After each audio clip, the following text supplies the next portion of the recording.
Or was it this hand? I don't know. I remember this angle. Back from the New York Times, when they profiled me. Yeah. Well, anyway, I'm back to the Ambassador Theater to interview Mr. Christopher Sieber, who's been doing double duty in Chicago the Musical and Big River.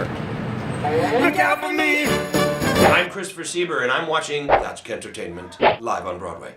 Oh, muddy water, your mysteries, hard to keep wide. Sieber, hi, Ken Kleiber. How you doing? I'm okay. I'm kind of a little scratchy. I've been doing double duty. You have? Yeah. So tell us about your double duty. Well, I'm doing Chicago the Broadway musical at the same time as I'm doing Big River at City Center Encores. So now how do you do both shows at the same time? It's, well, you kind of just play one character. You play one character at night, and then you do the other one during the day, and then vice versa. So my voice is, my voice isn't normally like this, but that's the way I am. That's the way I'm sounding right now. Well, you sound lovely. You sound the way you. Sometimes you just get through it. It's fine. Let's talk a little bit about Big River. It's awesome. I'm loving it. It's having a great time. Okay. Yeah. Now, who do you play in the show? I play the Duke, and he's I guess a histrionic actor, I suppose. He's this big, broad character. Very in my wheelhouse. It's just so terrific. And then I get to play this. It's a con man. He's basically a con man. Okay. And I get to play opposite the amazing David Pitou, who plays the king. Yes. And we meet up and we both decide that we should probably do scams together.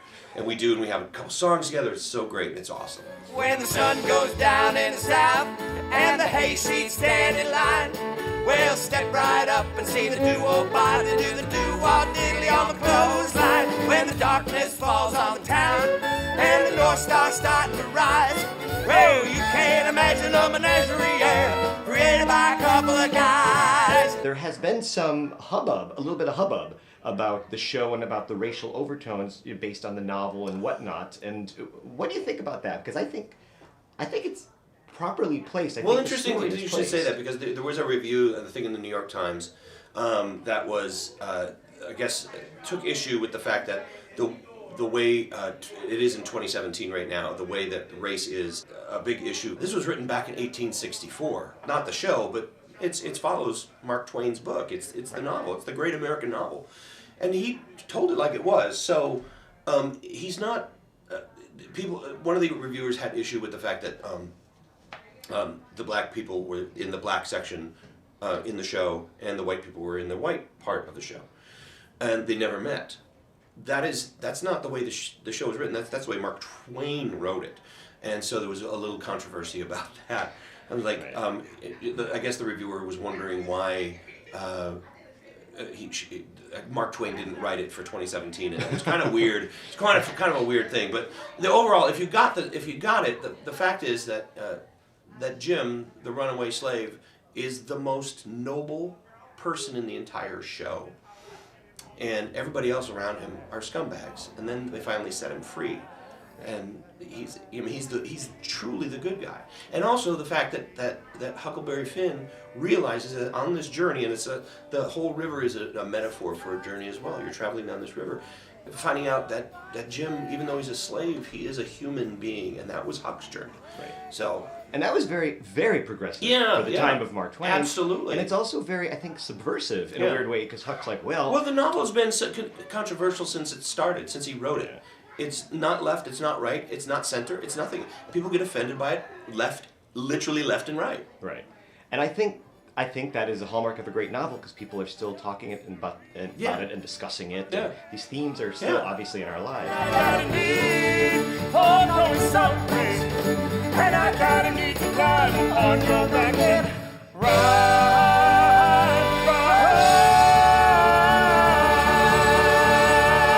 I love the music. It's Roger Miller.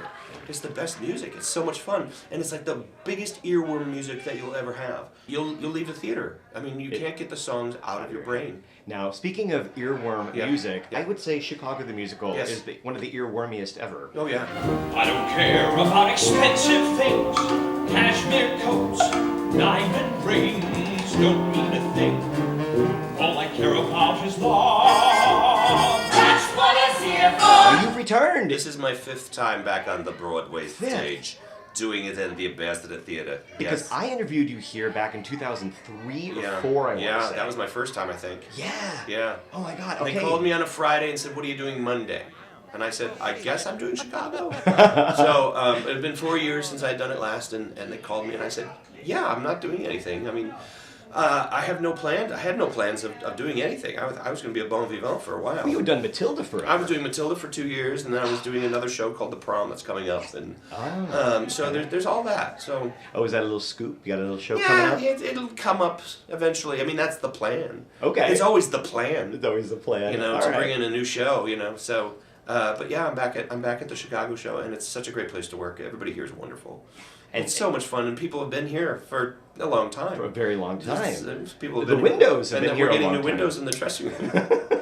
Thank God you can actually see the original paint color. It's kind of gross. It's pretty amazing. Yeah. But, okay, and now coming back to Billy Flynn. Mm-hmm. So, what is it you like about this Billy Flynn guy? What is it you like about coming back?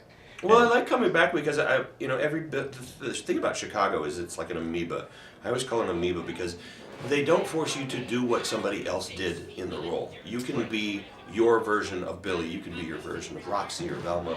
And so the show is always going like wah, or wah, or wah, or. But the good thing about it too is the reason it's been running for 20 years is because it changes with the times and it becomes like the controversy we have now with Donald Trump. You saw the Donald I and did. his new fiancee. Yes. I hope they have a prenup. I'm sure they do. There are lines in the show that pertain to that. Sure. It's scandal. It's all these things, and there's always a scandal coming up, and there's always a political environment coming up, and there's always some sort of celebrity that's being a stupid ass, and that's what the show is, and it's so true, and it always morphs into that. It always morphs into like what it is today. Now it's about Trump's America. Chicago has become, to me, this is what in it. Yeah. But people identify as, oh yeah, that's Trump's America. Fuck that. I've never really thought about No, how it's incredible. all the political changes, it still is valid. And the lines that you say, like there's a line that Velma says, there's a line I say in my summation. I say, I'll start with justice and America, blah blah blah, Yeah. and that gets a laugh now because the way people think about our country, they're like, yeah, blah blah blah, you know. So it's interesting how it happens. All right, so you're back now. How long are you going to be back in the show? I'm here until March 5th so far. Okay. And we'll Oh. see, maybe longer, maybe less. I don't know. Okay. You know, this is one of these great gigs that just kind of pops up and you take it and you enjoy it because everybody, like I said, it's such a great show to do. It's so much fun to play with. Everyone's awesome. It's like everyone's just awesome. So I love it here. All